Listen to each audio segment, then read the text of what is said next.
sa mga priest ng tribe ng Levi, hindi naman masasabi mga priest ng tribe ng Levi that they are holy as Jesus Christ was. Are you listening? Amen. Huh? Yung mga priest ng Levites, they all died. Bakit? Because they are not holy like Jesus Christ. Bakit natin sabi? Ba't sila namatay? The Bible says the wages of sin is death. Tama? Otherwise, they would not die. Hindi sila mamamatay. But the fact that they died, nagpapakita ng kanilang kasalanan. But our high priest, no, we are referring to Jesus Christ, he is holy and harmless. Harmless. Ano ibig sabihin nun? Hindi kanya lolokohin. Hindi kanya gagawan ng masama. He is harmless. You can put your trust in Him dahil ang kanyang concern yung welfare. He is harmless. And sabi dyan sa verse 26, undefiled. Si Jesus Christ ay walang personal sin. Unlike ng mga priests.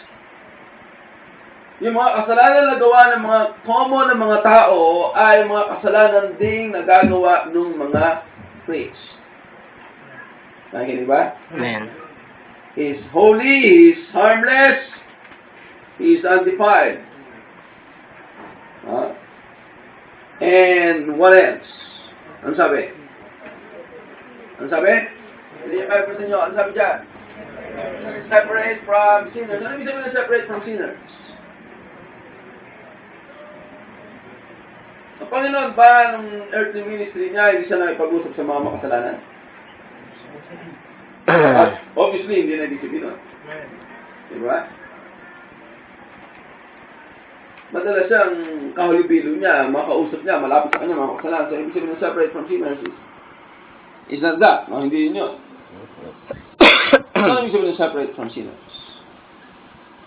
The Bible says, be ye separate, sabi sa inyo. Ibig mo sabihin, no, magtago kayo pag may makasalanan, humiwalay ka, takbo mo yan, no? Ano ibig sabihin na be ye separate?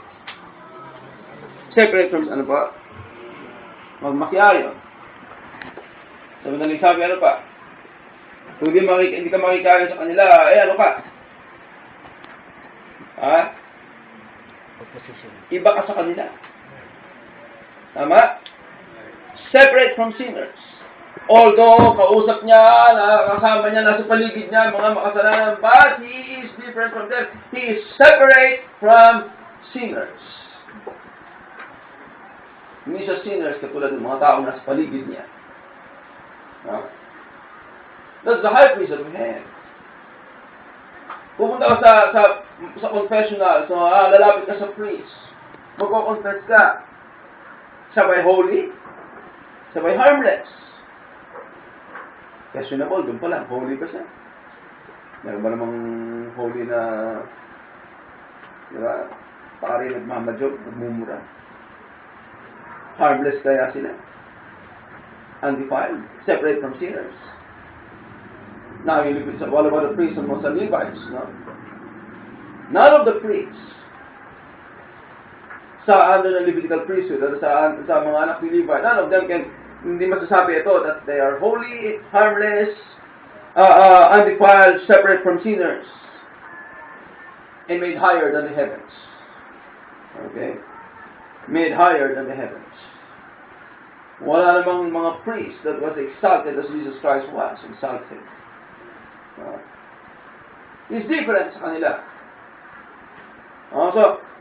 Binibigyan nila natin itong mga arguments na ito para pakita sa kanila bakit kailangan mong tanggapin si Jesus Christ and reject totally, completely the Levitical priesthood. But kinakailangan alisin mo na yan. And replace, ipalit mo na si Jesus Christ sa kanila.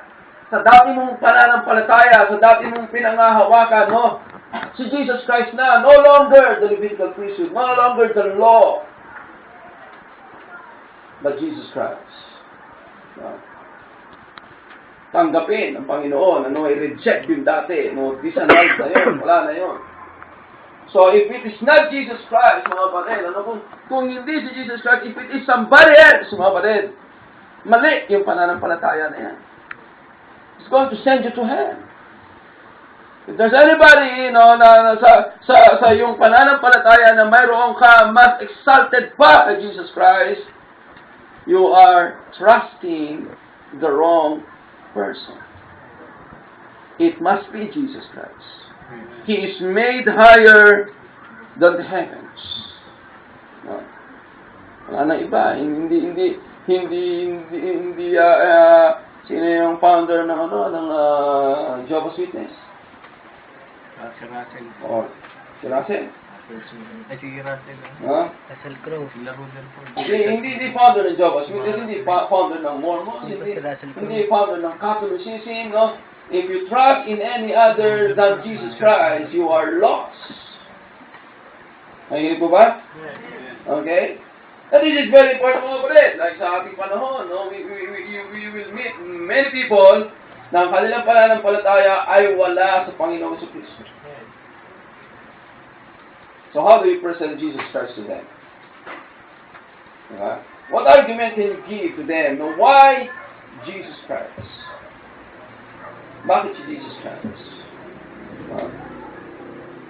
Bakit siya dapat panampalatayaan? Bakit siya dapat tanggapin? He is holy, He is harmless, He is undefiled, He is separate from sinners and made higher than the heavens. Verse 27, who needeth not daily as those high priests to offer up sacrifice. Hindi katulad ng mga high priests noon, araw-araw nagsasacrifice sila. Bakit? Listen, bakit sila nagsasacrifice araw-araw?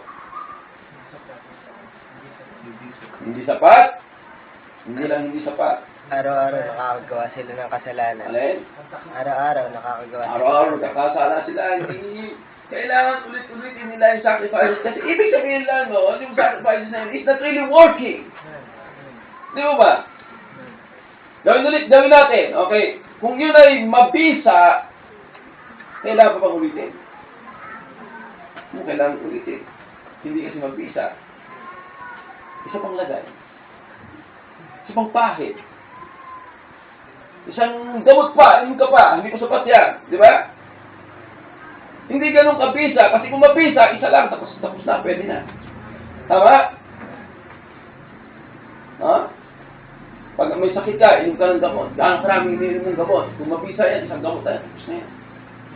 Ulit ka ng ulit. Pagkatapos, gumaling ka na, mamaya, babalik ka naman sa sakit na yan, di mo ba? Ano yung sabihin? Hindi mabisa ang gamot. Temporary lang yun. But Jesus Christ, kung